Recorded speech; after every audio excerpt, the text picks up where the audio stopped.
Help me reach 1,000 subscribes. Support the video with a like and leave your thoughts in the comments.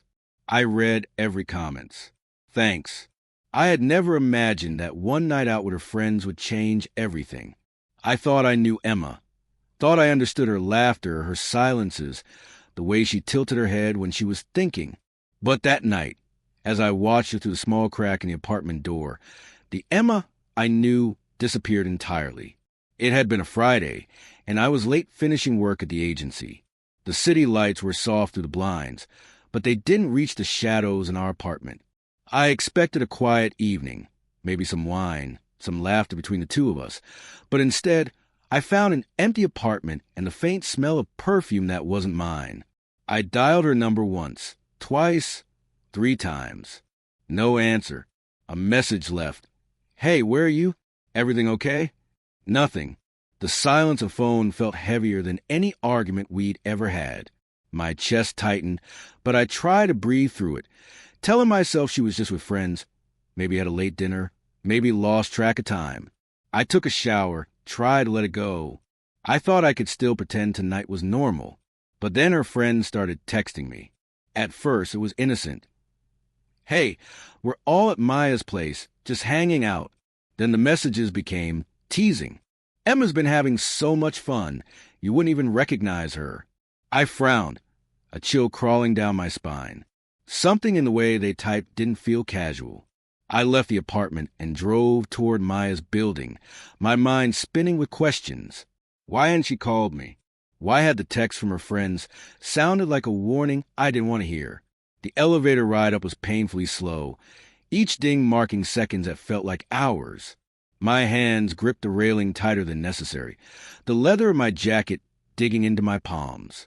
When I reached the apartment, I froze in the hallway. Laughter spilled out through the slightly ajar door. Emma's voice, lighter, carefree, almost tipsy, joined the others. And then I heard the words that made my stomach sink. He doesn't even know I've been cheating on him, she said, laughter bubbling at the end of the sentence like it was nothing, like it was a joke.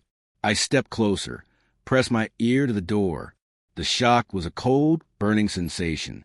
Everything I had thought about us, the late-night dinners, the quiet mornings, the nights I fell asleep next to her feeling safe, it was a lie. Or at least, it wasn't the truth she lived. I couldn't hear all the conversation, but snippets were enough. Names of men I had never met, dates and meetings, excuses for leaving early, stories I believed because I trusted her. And through it all, her laughter, that careless, intoxicating sound that had once been my comfort now pierced me like ice.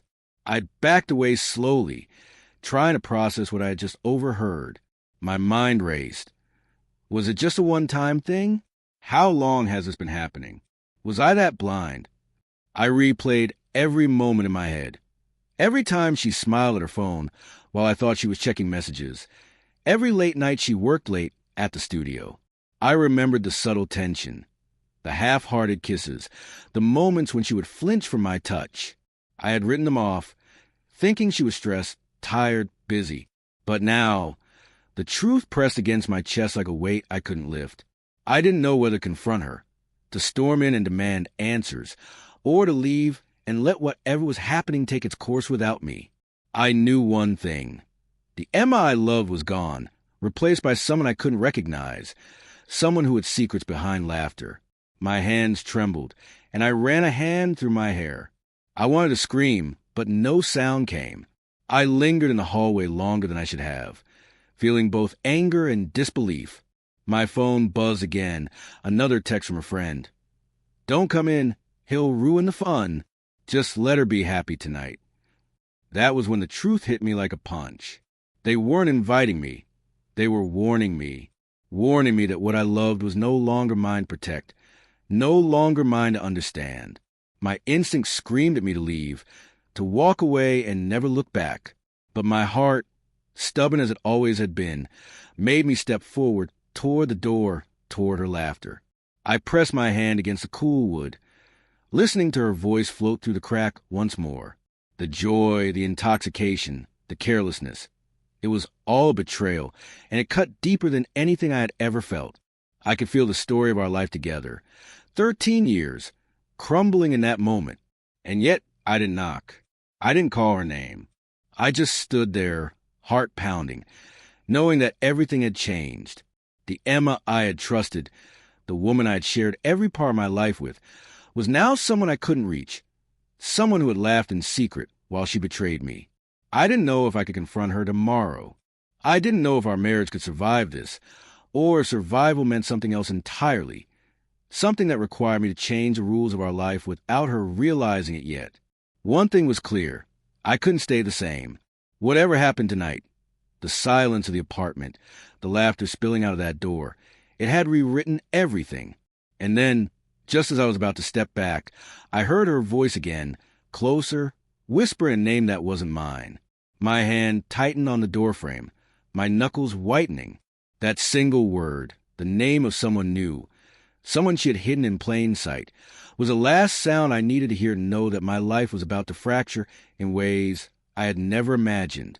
The next morning, the apartment felt smaller, heavier, as if it had absorbed every secret whispered the night before. I woke on the couch, staring at the ceiling, replaying the laughter, the names, the way her voice had been so carefree while I'd been shut out. My hand shook slightly, my mind racing with every possibility. I knew I had to confront her, but a part of me also feared the truth I might discover. I waited until the sun had climbed high, filtering weakly through the blinds. Emma stumbled in later, hair messy, eyes red, but smiling as if nothing had happened. The carefree woman I had lived with, loved, and trusted for over a decade had returned, but the laughter that once drew me now felt like a weapon. I kept quiet, letting her feel the shift in the air, letting the tension grow. Finally, I spoke, my voice low but steady. "Emma, we need to talk." She froze mid-step, the grin faltering. "Talk about what?"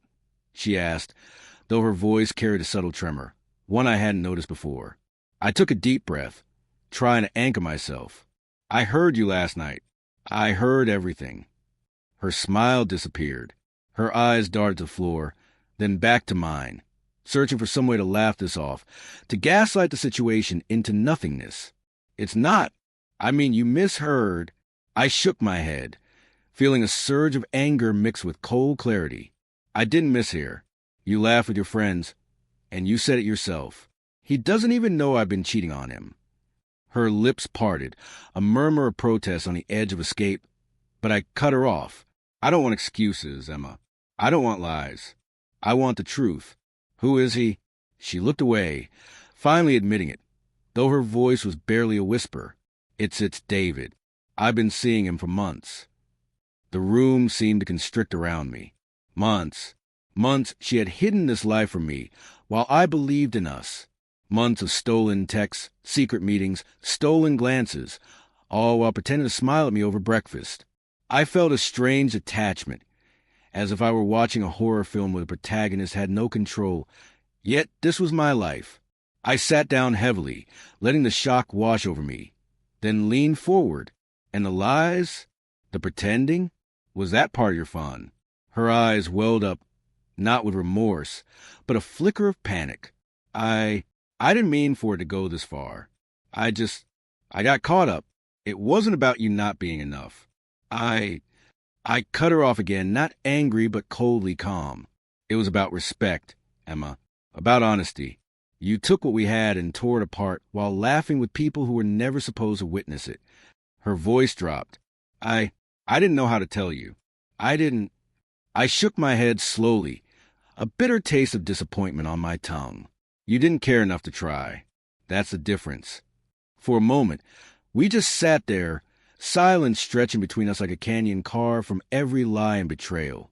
Then I stood, the weight of all I had carried for months, years, finally translating into clarity. "You've made your choice. I've been blind for too long, hoping we could fix something that's already gone." She reached for my arm, desperate. "Wait. Please, we can work it out. I love you." I looked at her, and for the first time, I saw Emma not as the woman I had loved, but as someone I could no longer trust. Love isn't just words, Emma. It's respect, honesty, care. You abandoned all of that. And laughter while cheating? That's not love. That's cruelty. Her face fell, tears spilling over, but I stayed firm. I'm done pretending. I'm done hoping. You can have your fun, your lies, your David. I'll reclaim myself, my dignity, and my life. She tried one last desperate plea. But we have a life together. Don't throw it away over a mistake. I smiled faintly, a bitter smile. A life? Our life ended the moment you started living another. A mistake? Emma, this wasn't a mistake. It was a choice. And I won't be the victim of someone else's choices anymore. I packed a small bag, only essentials. Not for revenge, not for show, just for myself. I left the apartment, feeling the air differently, heavier with loss, but also lighter with freedom. The streets were quiet, the city alive but distant, as if the world outside finally matched clarity inside me. That night, I sat at a small diner across town, drinking coffee, letting the reality settle. Emma's betrayal stung like a fresh wound, yet beneath it all, I felt a strange relief. Relief that the truth was finally out, that I was no longer blind. Relief that I could rebuild, that I could exist outside the shadow of someone who had never truly valued me. The texts and calls from her friends came in later, attempts to twist the story, justify her actions, make me doubt myself. I ignored them. The only voice I needed was my own, the one that said, I am done.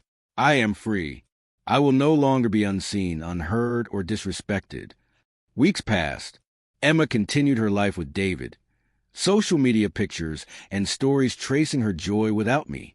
And though part of me ached, would always ache, the larger part of me grew stronger, sharper, more certain. The betrayal had been painful, but it had also been the final catalyst I needed to reclaim myself, to set boundaries, and to never allow someone to diminish my worth again. I learned something vital through all of it. Laughter can hide more than joy. Smiles can conceal cruelty. And someone who betrays you while laughing isn't someone you should fight for. They are someone you should leave behind. And so I did.